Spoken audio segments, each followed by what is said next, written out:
In the darkness of a quiet evening, as the world around you softens and the edges of your thoughts begin to blur, a story waits, one shaped by shifting sands, ancient riverbanks, and voices long since carried away by the wind. Tonight, as you settle into comfort and let calmness settle over your body, a journey begins.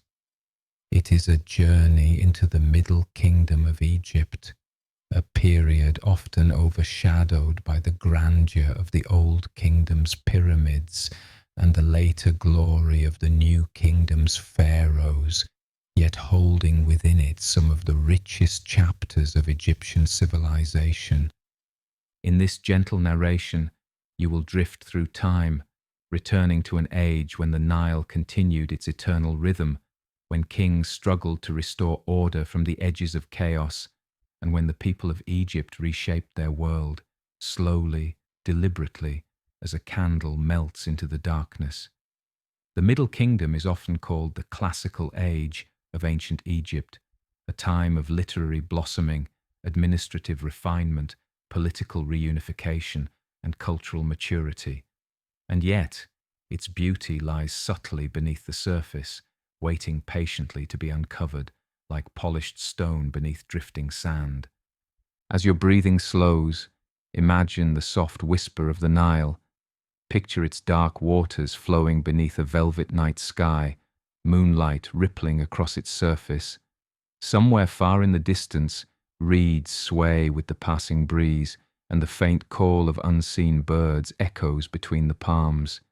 These waters carried life, hope, and the dreams of millions over thousands of years, and tonight they carry you, not with haste, but with a quiet, deliberate stillness, back to a moment in history when Egypt sought to restore itself from division, fear, and uncertainty. The story of the Middle Kingdom begins not with triumph, but with fragility. After the collapse of the Old Kingdom, Egypt fractured into competing realms. Hunger spread when the Nile failed.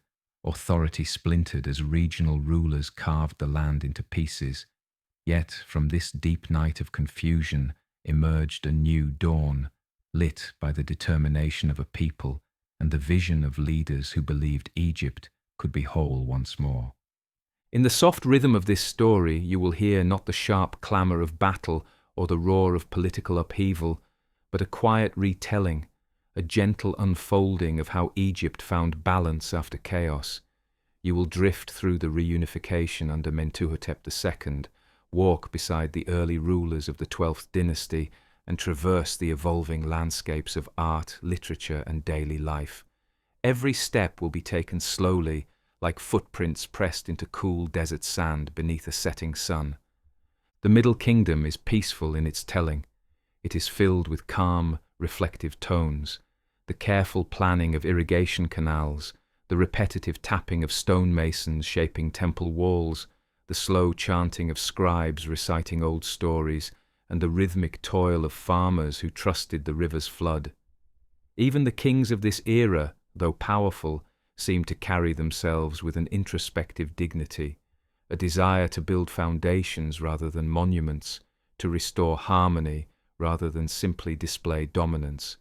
And so, as this script unfolds, allow your mind to ease into the imagery of ancient Egypt, feel its warmth, its timelessness, its steady reassurance.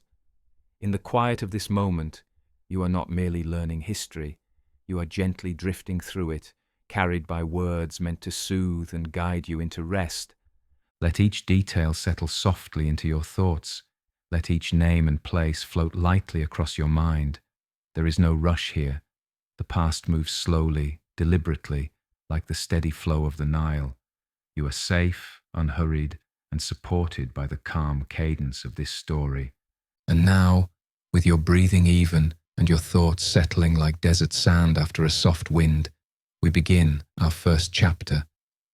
The world grows dim, the air stills, and somewhere in the distance, the faint glow of a new dawn touches the horizon. The Old Kingdom has fallen, but from its remnants, the Middle Kingdom, is ready to rise. Long before the Middle Kingdom emerged, Egypt stood in the shadow of a profound transition. The Old Kingdom, often called the Age of the Pyramids, was a time of remarkable stability, innovation, and centralized power. But like the gentle arc of the sun descending at dusk, even the strongest empires must eventually soften into twilight. By the end of the Sixth Dynasty, cracks appeared in the once solid foundation of Egypt's political system.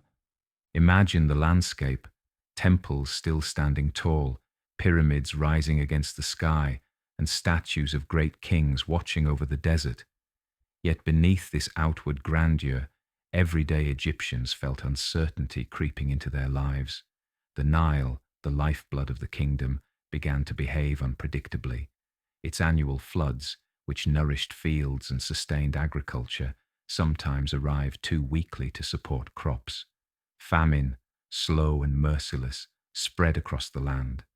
At the same time, the power of regional governors, known as nomarchs, grew stronger.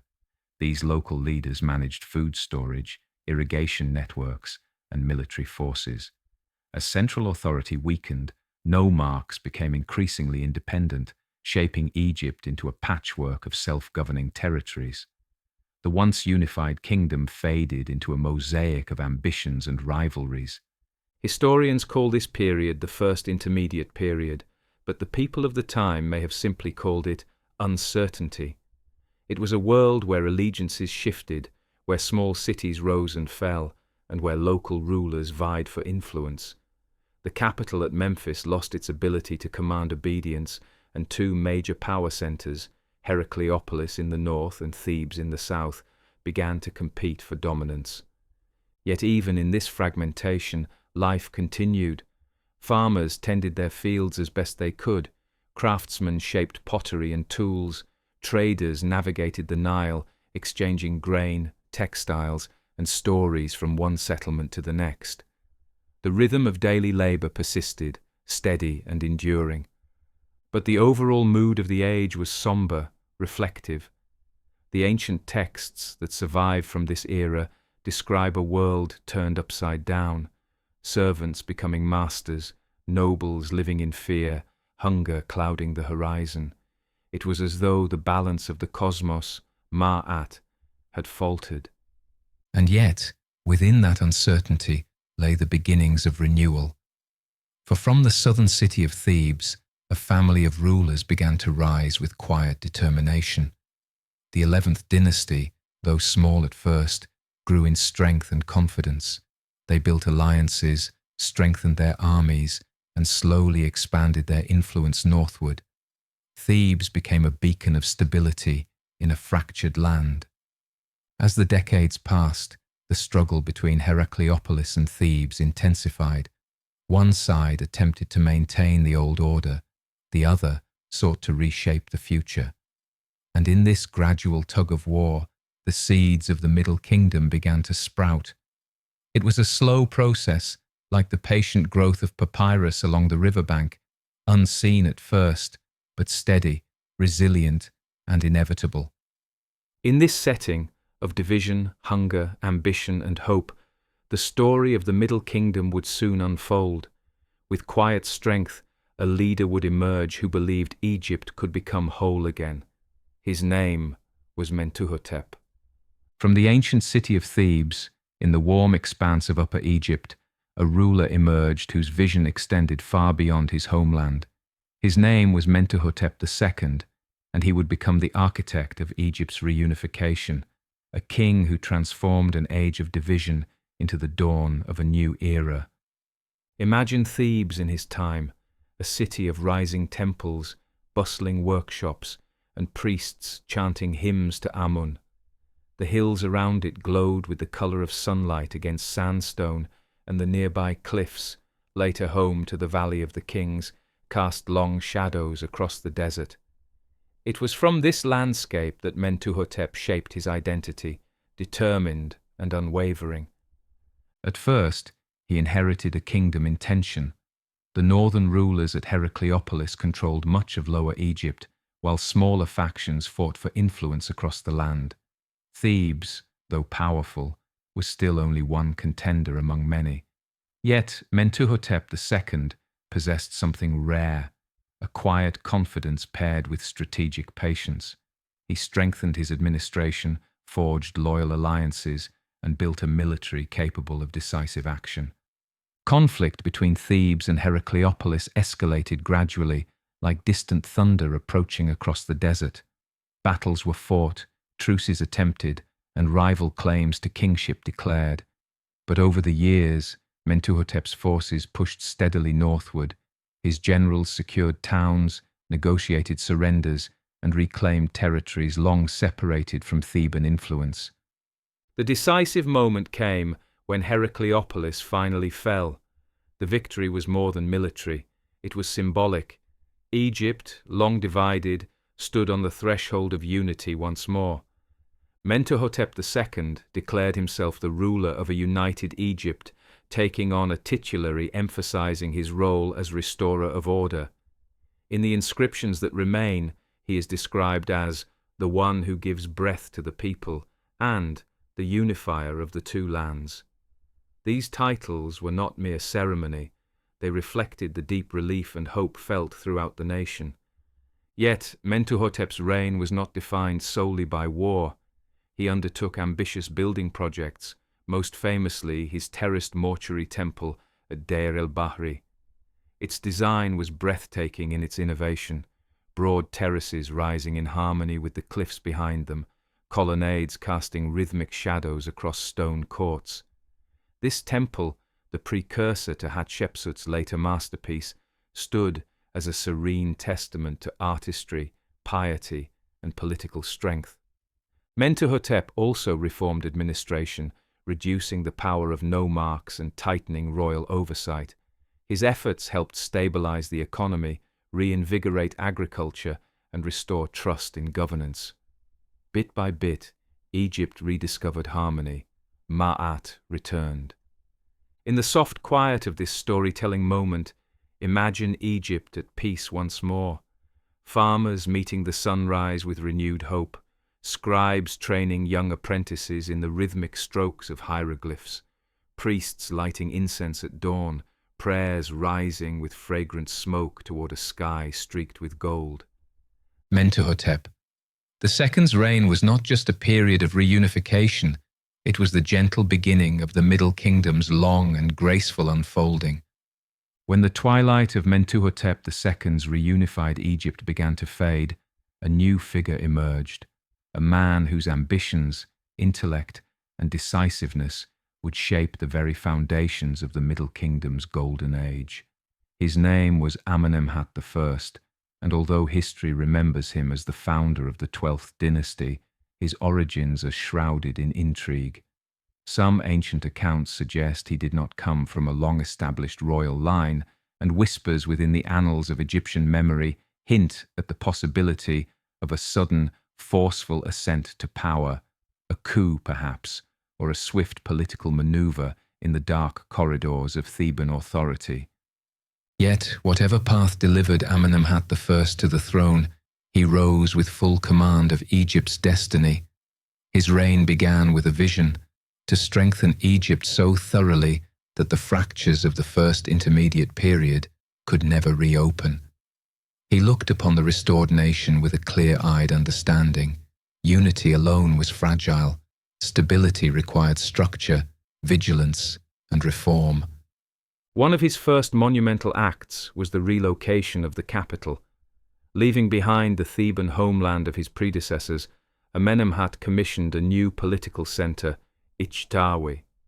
Its precise location remains uncertain to modern archaeologists, but most evidence places it near the Fayum, a fertile region west of the Nile. The choice was deliberate. This new capital allowed better access to both Upper and Lower Egypt, enabling the king to monitor nomarchs, control trade routes, and respond quickly to threats within and beyond the borders. Life in Ichtawi must have been a scene of bustling energy. Scribes hurried between administrative offices, carrying papyrus scrolls filled with census records, tax receipts, and legal decrees. Courtiers moved through decorated halls, discussing irrigation projects, border fortifications, and diplomatic exchanges. And through it all, Amenemhat I's presence lingered, steady, perceptive, and aware of every motion within his revitalized kingdom. His administrative reforms were transformative. Nomarchs, whose power had grown dangerously during the Old Kingdom's collapse, saw their authority restricted. Provincial offices were reorganized, and officials were rotated to prevent the accumulation of local influence.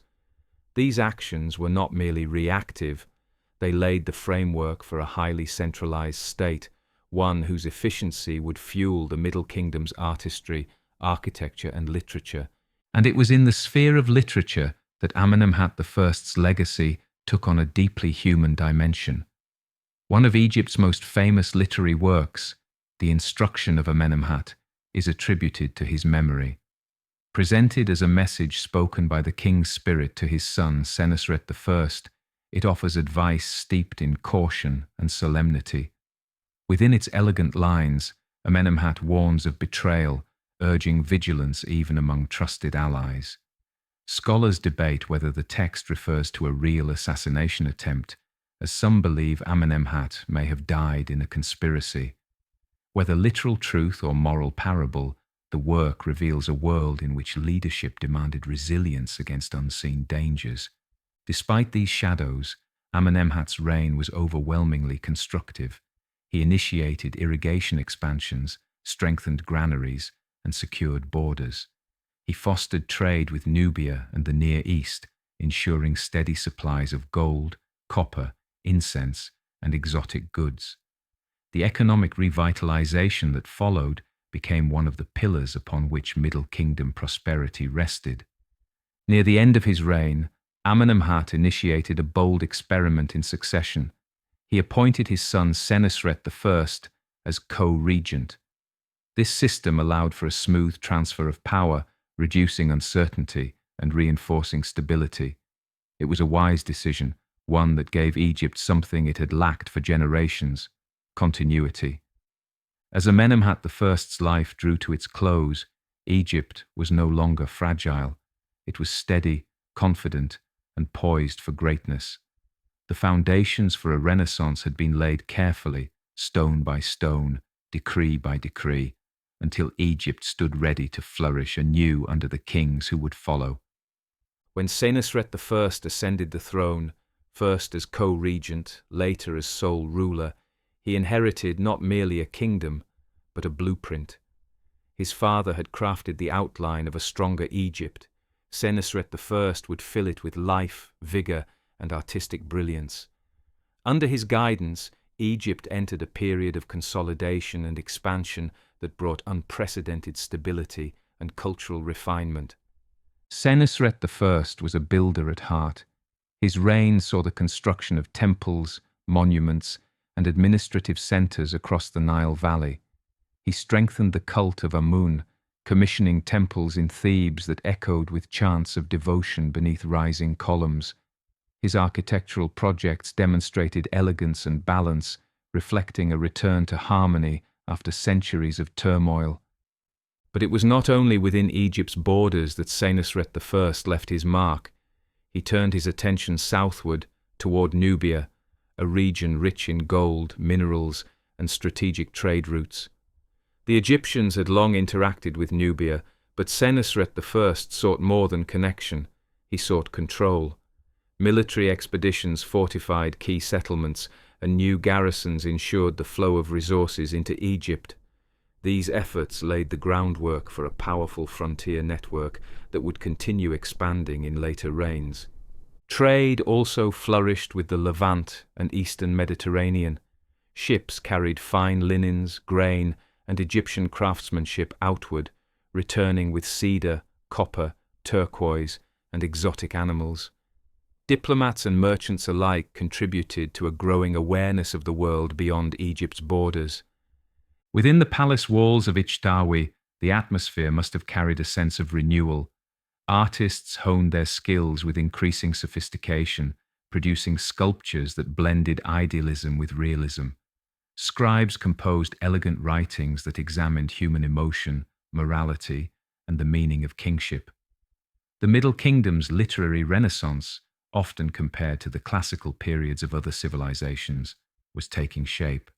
Senusret I's political reforms strengthened the administrative system established by his father.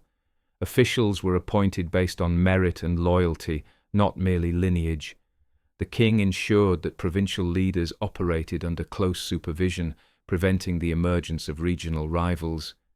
Egypt had learned from the hardships of the first intermediate period, and Senusret I's policies ensured that its lessons would endure. As his reign progressed, Egypt felt not only stable, but flourishing. Farmers worked fertile fields along the Nile, trusting the annual floods restored by careful irrigation. Craftsmen shaped fine jewelry from Nubian gold. Priests maintained temple rituals with precision, offering hymns that drifted softly into morning air. Life, from the highest courtier to the simplest laborer, settled into a rhythm of confidence. And through it all, the presence of the king, dignified, watchful, and wise, gave Egypt a sense of security. Senusret I symbolized the order his father had sought to create and the strength needed to sustain it. By the time his reign ended, Egypt stood poised at the height of its Middle Kingdom brilliance, ready to evolve further under his successors. The Egypt that blossomed under the 12th dynasty was not defined solely by its rulers. Its heartbeat flowed through the daily lives of farmers, artisans, scribes, soldiers, priests, and families who lived in quiet villages along the Nile. Their routines, hopes, and beliefs formed the living tapestry of Middle Kingdom society, a world of subtle beauty, gentle order, and enduring tradition. As Egypt moved deeper into the height of the Middle Kingdom, the structures of society, faith, and daily life grew more refined and deeply interconnected. Yet, as we drift toward the close of this long journey, the tone slowly softens, becoming less an exploration and more a gentle farewell, an outro that eases the listener into rest as the story of the Middle Kingdom begins its slow descent toward twilight. The Middle Kingdom produced some of the most sophisticated artistic and literary achievements in Egyptian history. While the grand monuments of the Old Kingdom had embodied timeless permanence, Middle Kingdom art introduced a tender nuance, a willingness to show humanity not just in its triumphs, but in its vulnerabilities. Statues from this era portray kings with thoughtful expressions, sometimes even weary eyes, reflecting the emotional depth and introspection that had taken root in Egyptian culture. Literature flourished as never before. Works like The Tale of Sinuhe, The Eloquent Peasant, and The Instructions of Amenemhat revealed the Egyptians' growing interest in personal experience, moral complexity, and the delicate balance between individual desire and societal expectation. These stories were read, copied, recited, and passed down through generations of scribes. In the quiet halls where young students practiced hieratic script, voices murmured through the air, repeating ancient lines as incense drifted gently upward. Architecture also evolved. The pyramids of the 12th dynasty, though not as massive as those of earlier eras, represented a shift toward precision and internal complexity. Temples expanded, decorated with reliefs depicting daily life, offerings to the gods, and scenes of the king maintaining order in the cosmos. Craftsmen carved wooden models of bakeries, granaries, and workshops to accompany the deceased into the afterlife, miniature worlds reflecting the rhythms of life along the Nile. In this era, realism and idealism blended softly, like two colors merging at the horizon. The art of the Middle Kingdom invites viewers to slow down, to look closely, and to feel a quiet empathy with those who lived thousands of years ago.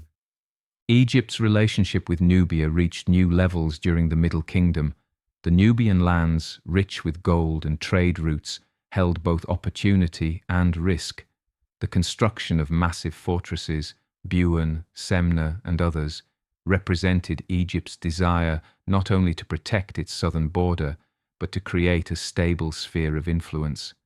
Soldiers lived in these fortresses, watching the shifting currents of the Nile, recording river levels, and monitoring trade caravans. Yet beyond strategy, there was also exchange.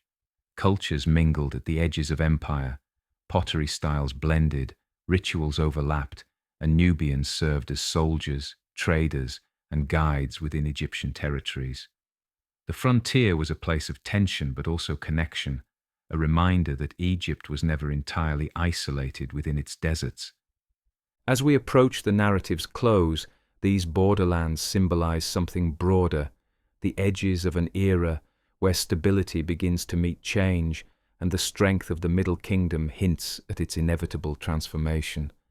Senusret III stands among the most powerful and iconic figures of the Middle Kingdom. His reign was marked by strong authority, military ambition, and administrative precision. He reshaped regional governance, further weakened the nomarchs, and may have inspired a near-divine reverence among his people. His statues, often depicting deeply carved eyes and stern expressions, reflect a ruler aware of the weight he carried, a king who bore responsibility with both intensity and purpose. Under his leadership, Nubian campaigns expanded Egypt's influence farther south. The fortresses along the Nile tightened, creating a network through which resources could flow steadily toward the heart of Egypt. Internally, Senusret III's reforms reshaped the nature of provincial power, ensuring that loyalty flowed upward toward the crown. Yet even here, near the height of Middle Kingdom power, subtle signs of change began to emerge. Succession grew more complex, international pressures slowly increased, and the carefully balanced world Egypt had built felt the first faint tremors of its future unraveling. Decline rarely arrives with sudden force. More often, it drifts in gently, like a cool breeze brushing across sun-warmed stone. After the reign of Senusret III and his successor Amenemhat III, Egypt entered a period of gradual weakening. Famine and shifting Nile floods strained the economy. Foreign groups settled in the delta. Provincial officials regained influence, and the power of kings grew less stable. By the time the 13th dynasty rose, rulers changed rapidly, some reigning only months. The structure that Amenemhat I and his successors had built, strong, deliberate, disciplined, began to loosen. And into this space, new groups entered Egypt, eventually leading to the Hyksos presence in the delta and the broader fragmentation of the Second Intermediate Period. Yet even this unravelling holds a soft beauty when viewed from afar. It is part of the cycle, rise, flourishing, fading, an echo of the sun's path across the sky. The Middle Kingdom had given Egypt stability, literature, craftsmanship, and unity. Its decline, though gentle, made room for the new kingdom that would follow, and for the extraordinary transformations yet to come. As we drift toward the end of this story, imagine Egypt under the final light of a Middle Kingdom sunset. Fields shimmer with golden wheat. The Nile reflects soft pastel hues as fishermen pull their nets from the water. In distant villages, lamps glow behind mud brick walls, and families settle into rest. Scribes roll up their scrolls. Priests close the doors of their temples. Soldiers atop Nubian fortresses watch the horizon fade into dusk. The Middle Kingdom may not boast the towering pyramids of the Old Kingdom or the famous pharaohs of the New, yet it remains a time of deep beauty, quiet, steady, elegant. A time when Egypt rediscovered itself after chaos, rebuilt its foundations, and shaped a legacy of literature and thought that would echo for centuries. From this reflective point, the narrative widens once more. The sun has not yet set entirely on this age. There is still more light to savour, more details to breathe in, more stories to let drift softly into the quiet spaces of your mind. The Middle Kingdom unfolds gently, like the slow unfurling of a papyrus scroll beneath the hands of a skilled scribe, each line revealing a world so different from our own, and yet so familiar in its rhythms of hope, labour, devotion, and rest.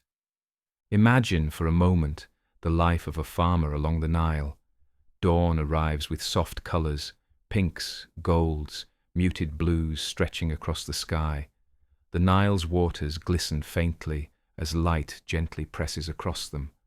Farmers rise before the sun fully warms the earth, stretching stiff limbs and stepping out onto cool ground. Their work is predictable but essential, guided not by clock or calendar, but by the breath of the river itself. The flood season brings renewal. Dark, fertile silt washes across the fields, leaving behind soil rich enough to sustain an entire civilization. When the waters recede, farmers guide their ploughs, wooden shapes pulled by sturdy cattle, through the damp earth. Children carry small baskets of seeds.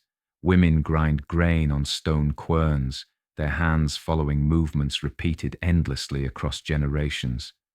In the distance, fishermen push their papyrus boats into the water, casting nets that glitter with droplets in the early light. Their laughter is carried on the air. The breeze rustles through palm fronds. Life is unhurried, stable, bound to the cycles of nature. It is in these simple scenes that the Middle Kingdom's true legacy lives, not merely in temples or fortresses, but in the quiet repetition of daily existence. Now picture a young scribe, seated cross-legged inside a modest chamber lit by the soft glow of an oil lamp. His reed brush dips into ink with slow, practiced care. Before him lies a roll of papyrus where he copies lines of ancient text, stories written hundreds of years before he was born. He recites each line under his breath, savouring the elegance of the words. To be a scribe in the Middle Kingdom was to hold knowledge as lightly as a whisper and as powerfully as a decree.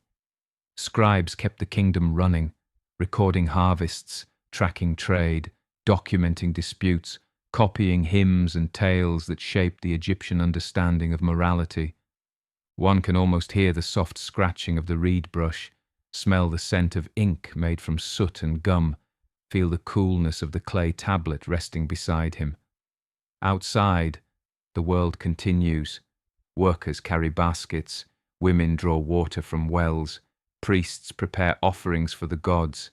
Inside, the scribe captures their lives with words. Though the Middle Kingdom was not as architecturally obsessed with monumental scale as earlier or later eras, its temples held a serene importance. They were quiet refuges, homes for the gods, where incense drifted upward in gentle spirals. Priests performed rituals with deliberate movements, each gesture a reaffirmation of balance, ma'at. Picture a hidden sanctum within such a temple. Torchlight flickers against smooth stone walls inscribed with sacred symbols. The air smells of myrrh and frankincense. A priest steps forward slowly, placing offerings of bread, beer, and fragrant oils upon a stone altar. His voice rises in a soft chant, reverent and steady. These sanctuaries were not places of spectacle. They were places of stillness, sacred, calm, connected to forces beyond the physical world. The Middle Kingdom's spiritual landscape was not loud or extravagant. It was intimate, thoughtful, and deeply woven into the lives of ordinary people. Travel now into a workshop along the edge of the capital. Craftsmen sit beneath a canopy of woven reeds, chiseling stone, shaping wood, or painting delicate scenes onto pottery. Their motions are rhythmic, almost meditative. One carves the curve of a statue's cheekbone, another sands the smooth edge of a box meant for storing precious oils. A third strings beads of turquoise and carnelian into jewelry that glimmers like droplets of sky and desert sunrise. In these spaces, creativity flows quietly. Workers speak softly to one another, offering advice or sharing stories as their hands continue their careful labor.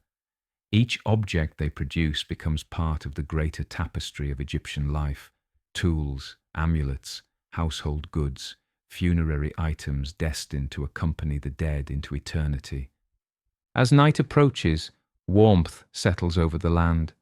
Families gather in courtyards to share meals, bowls of lentils, loaves of bread, figs, dates, and occasionally fish seasoned with herbs.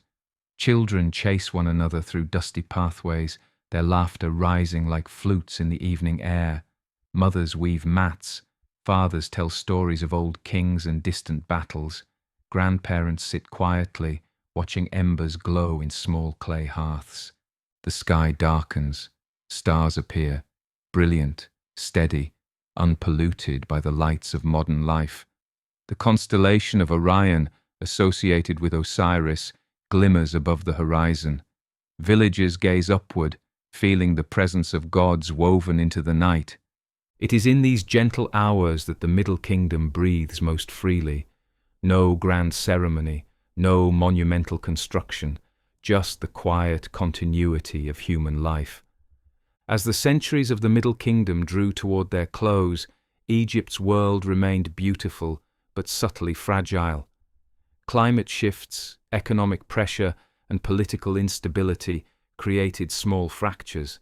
Provinces shifted their loyalties. Foreign groups began settling in the delta, and although kings still ruled, their authority was no longer absolute. Yet even in decline, the Middle Kingdom maintained its grace. Literature continued to flourish. Temples remained active. Art retained its elegance. And the memory of this age, its calm dignity, its rediscovery of balance after chaos, would stay alive long after the kingdoms that followed rose and fell. And now, as this long journey drifts toward its end, allow your breath to slow once more. Picture the Nile beneath a moonlit sky, its waters moving with the same ancient rhythm that guided millions of lives. Hear the distant murmur of reeds, the soft churn of a boat's oar, the faint hum of nighttime insects along the riverbank. Egypt's Middle Kingdom gently recedes, like a dream fading at dawn. Its temples, its people, its rulers, all drift back into the sands of time, leaving behind a soft imprint upon your thoughts.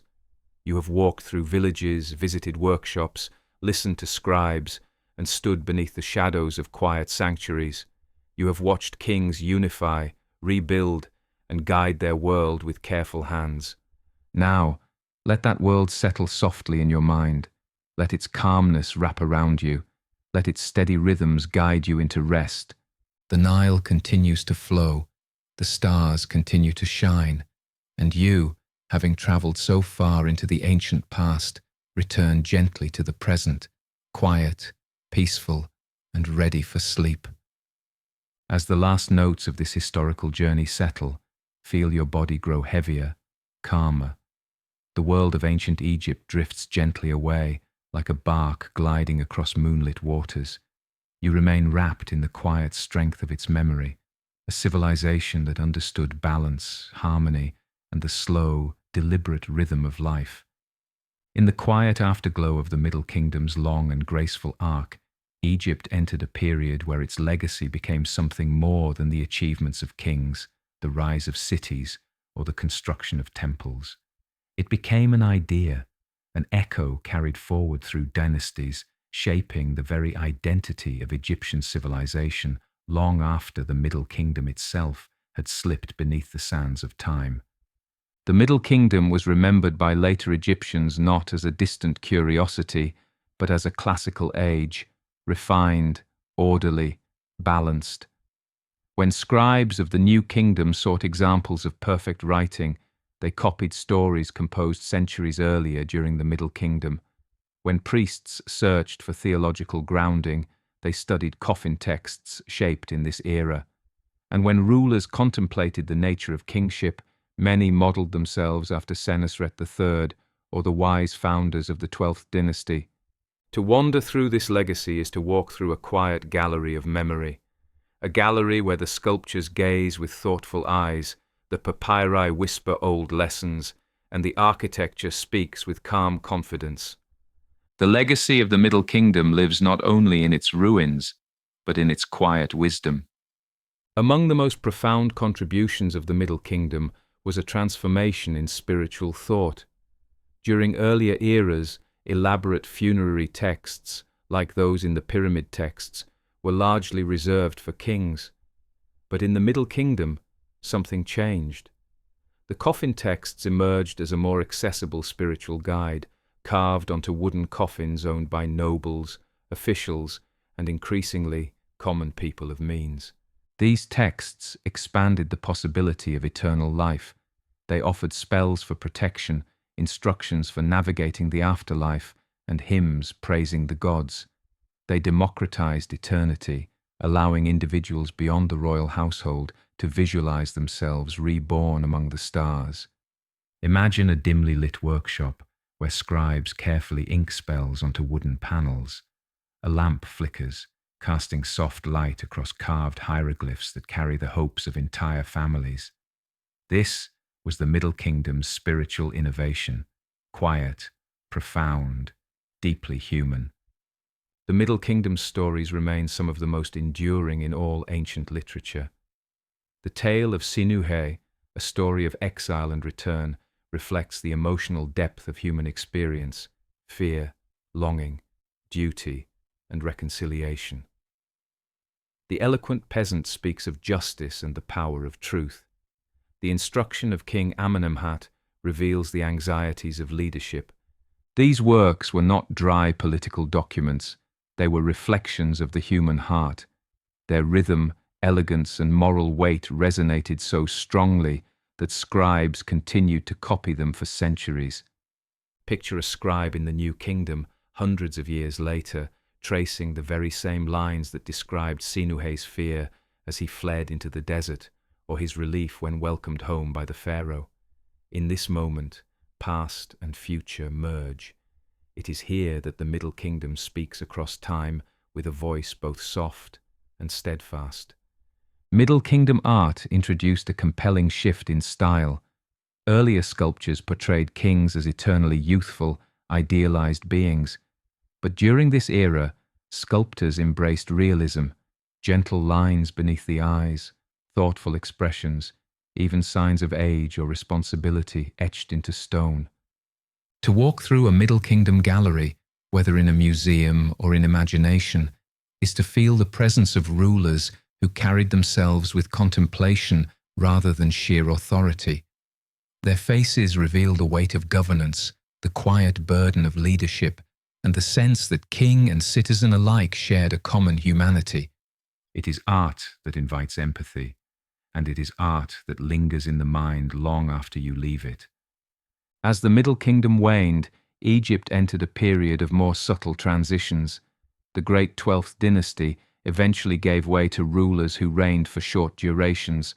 Climatic changes stressed agriculture, political unity weakened, and foreign groups, most notably the Hyksos in the Delta, began to influence the cultural and political landscape. Yet even in its decline, the Middle Kingdom remained steady in tone. No catastrophic collapse, no sudden shattering of institutions. Instead, it faded gently, like the last light of dusk stretching across the Nile's surface. The structures it built, administrative, spiritual, literary, remained embedded in Egyptian culture. This twilight period was not an ending, but a space between breaths, a moment of rest before the rise of the new kingdom, which would soon bring Egypt into an age of empire. As we approach the end of this long journey through the Middle Kingdom, allow the pace to slow, just as the age itself slowed in its final centuries. Imagine once more the soft murmur of the Nile flowing in darkness, its steady rhythm unchanged across millennia. The warm air drifts across the water, carrying the faint scent of lotus blossoms and distant hearth smoke. The kings whose names you have heard, Mentuhotep, Amenemhat, Senusret, fade gently back into the sands. The bustling capital of Ichtawi softens into memory, the laughter of children in village courtyards, the chanting of priests in quiet sanctuaries, the careful strokes of scribes recording ancient wisdom, all drift like echoes. And now you stand at the edge of this history, breathing slowly, wrapped in the calm that the Middle Kingdom carried so effortlessly. The age may be gone, but its peace endures, a peace that reaches across time, settling softly into your thoughts. As you release the last remnants of the day, let Egypt's middle kingdom accompany you into rest. Let its rhythm guide your breathing. Let its calmness settle your mind. You have traveled through centuries, and now the journey brings you gently back home. The stars shine above the Nile, the desert cools beneath their glow, and you, listener, drift into a quiet that is timeless. Tonight, the Middle Kingdom slips softly back into the sands of time, and you return to the present with a peaceful mind and a steady breath. May the calmness of this journey stay with you. May its gentle cadence guide you into rest,